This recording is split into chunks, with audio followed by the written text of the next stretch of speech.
How do you create a nice synergy between font, photos, and design elements? What makes a compelling layout?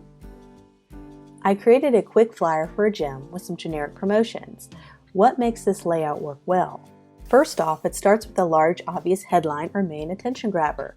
It is a nice, clean sans serif font with a little spacing between the characters to add a little breathing room. It is obviously the main initial draw of the flyer. It is white, so it has the highest contrast color against the dark background of the entire ad. Try to make sure your headlines are not too long. It is nice to break them up and put the remaining, not as important part of the headline in a smaller subline text. I brought out the green to connect it with the bottom of the piece so it seems like there's one consistent color scheme. A powerful photo always works wonders. In this case, it's more of a dramatic black and white photo with a little bit of a green hue filter on it. Once again, to tie in our colors. It is not larger than the headline, so it provides a nice balance for the layout. When you have a good bit of information to deal with on one small flyer, it is best to have a way to divide up that information so it's not overwhelming or busy. I highlighted some of the text with green that I thought was more important. Any way to help the viewer break down a lot of information will help dramatically with the overall feeling of the design, and color is a way to do that. We have an obvious call to action. It is our main theme color of green, with a nice high contrast black. There is spacing between the lettering so it has a chance to stretch further across the bar and have some breathing room. I have now shown the viewer where to go for their next steps.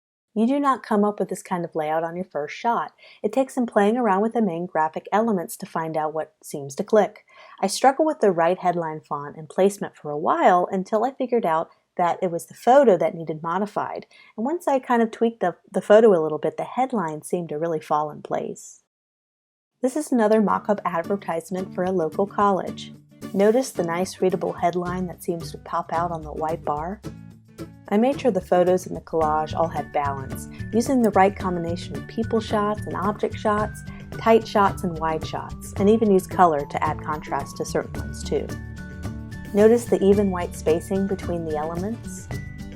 I used the font from the college logo in the headline to provide a nice font theme and to provide consistency throughout the advertisement. Also, as I mentioned in typography lessons, I used a strong serif font and paired it with a sans serif font for contact information, so those lines did not compete with each other.